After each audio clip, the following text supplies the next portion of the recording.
this division and vice versa. Let's see what happens.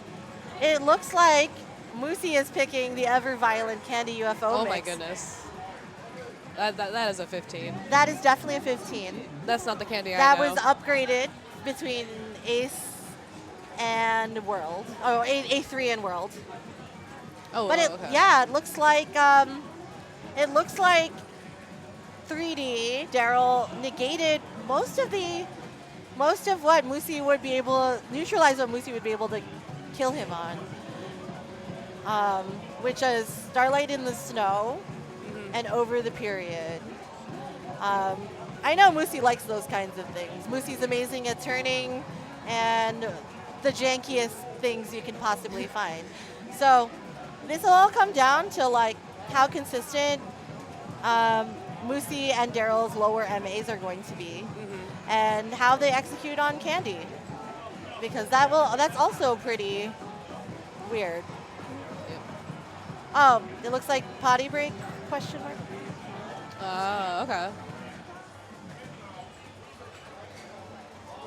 Let's see what else they veto. Draw the Savage DSP. Never see you again DSP. A little weird. Oh, they're back. We're going to start this. Get this show on the road. Brilliant to AKBK mix. Not familiar with the 11. So Random, we have about roughly 4 tournaments a year in Northern California. So different varieties. The next one likely will be Genesis, which is in February. So you have to buy a Genesis badge. It's going to be a very similar format to this because Zio runs it. Zio runs most of the tournaments in all the tournaments in NorCal area. And then we have occasionally we'll do more locals. Our locals had been Redux 1 and Redux 2. Similar format, all 3 cabs. Only DDR, not Pump, Sound Voltex, and 2DX. This is our first Eastridge multi-game tournament since Infinity Stage 2019. So we're bringing back that thing. This is the grand experiment of being able to do something like this. A couple of conflicts here and there. We got Candy UFO. Raise your hand if you've been victimized by Candy UFO. You can't tell, but I'm raising my hand. I am also raising my hand. I'm very bad at this 15, but it's fun. I remember when it was in the 14 folder and I didn't study it. Oh, Boba. I got Boba from a friend. I didn't study it and walked into it thinking I could sight read it, and I had many a choice expletive not studying it. And we are back online. All right. We got some tags.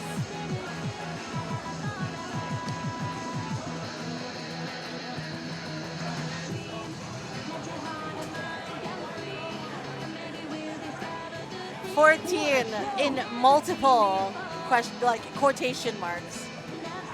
Konami woke the F up and put it exactly where it's supposed to be, in the 15 folder.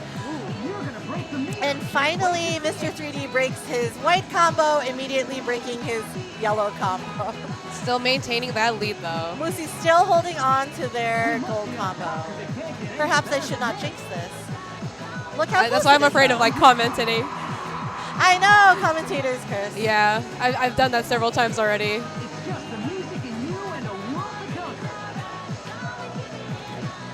Well, they're doing really well with those tricky step jumps. Absolutely.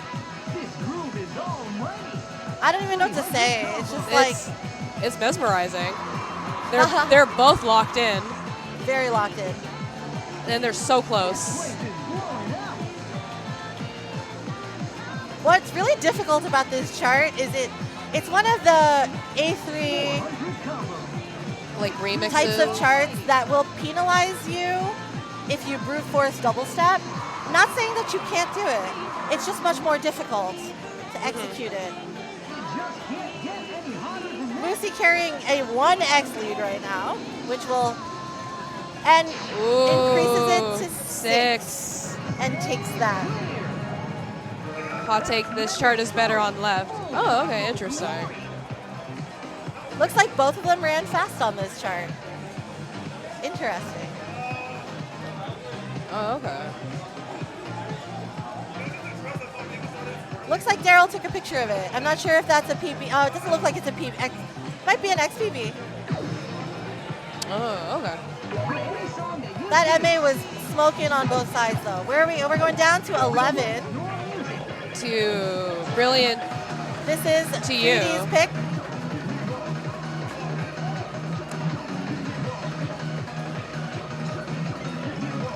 Oh, we're back online. I just realized that.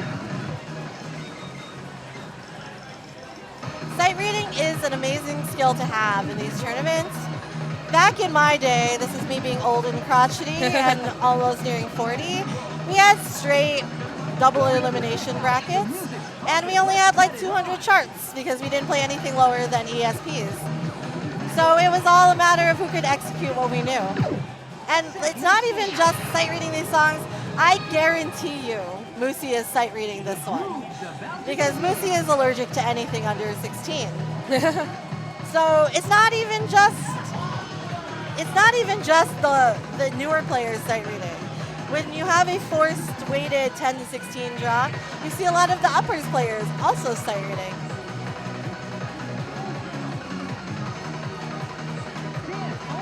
Both players are locked in. Who does Daryl have on his pacemaker? I'm very curious. I don't think that's his PB on the pacemaker, is it? I doubt it.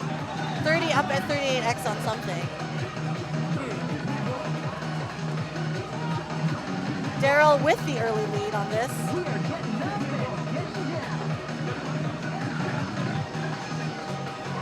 I don't think this is my favorite Brilliant to You, but it is up there.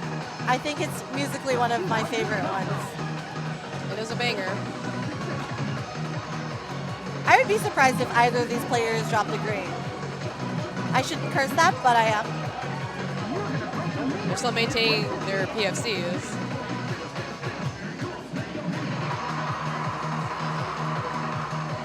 And it looks like... Let's go, Moosey. Let's go, Daryl. Moosey's actually lead. closing in, but not really because there are just so few steps.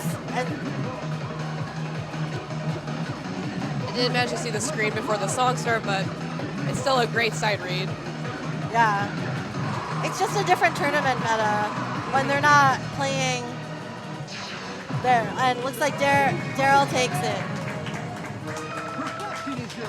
But 19 perfects, though. 6 new SDP. Crazy. And it's a viable tournament strat. We saw Sunny tie with Harjun by picking 3-2-1 stars yesterday. Oh, really? Yeah. It's Love a different tournament meta than you lead you to believe. Shakes up a lot of stuff. Now we're meeting in the middle from a 11 and a 15. We're going towards Too Late Snow. One of my 13. favorite 13s. It looks like Daryl has Heaton on his pacemaker, which is actually a very good challenge to have with Heaton being a lowers player.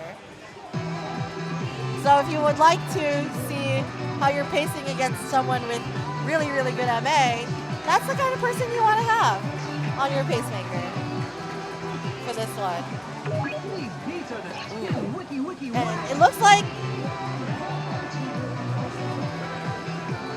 yep, that's the machine record that he's he highlighted. has on. Yeah.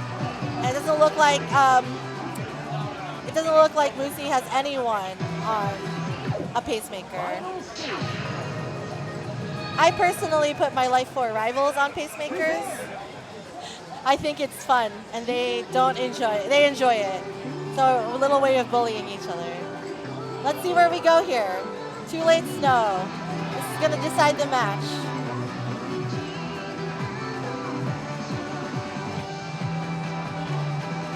That's some rhythmic stuff going on here. Yep. Be pretty tricky for a 13. It's so interesting watching Moosey read on Rainbow. I mean, I know I shouldn't be enthralled by it as an old school player who played on solo back in the day, but you don't see that many of them left.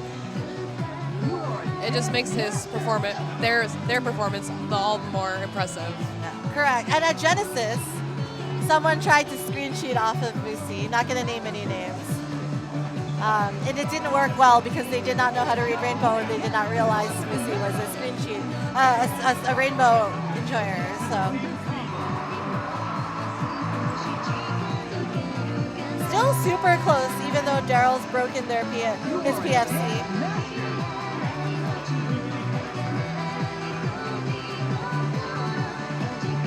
There's still a lot more song left, though. Lots and lots more song left.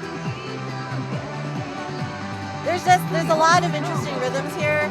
So this match is going to be decided by them dropping a perfect here and there. We're going into that at freeze hour. We're at about 3. It's just the music in you and a world to come.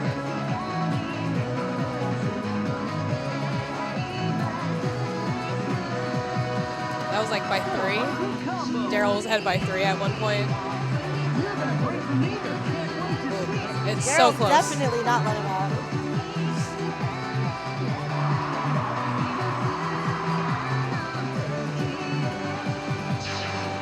And Daryl takes it by 4. So close. Even though amazing performance by both of them. PFC never heard of her. That's what we love about X-Score tournaments. Yep. X-Score don't care about the lamp color you get, if you get a lamp at all. I was holding my breath, honestly, on that match. It really, truly is a different skill set you need for head-to-head. I talk to a lot of people. A lot of people know that I am a head-to-head enjoyer, and I played in tournaments for, going on 20 years at this point. And I'm just like, you have to realize that X-Score doesn't care about the color of your lamp. It doesn't care that you kept your combo, because it just cares about how accurate you are. Yep, in the moment. You gotta miss? Cool. You just need to make it up by getting 3 more perfects than the other person. Even if you can do it in your home arcade, can you do it here? Home arcade, yeah. Yeah. And that's neither what I of their learned. home arcades, so.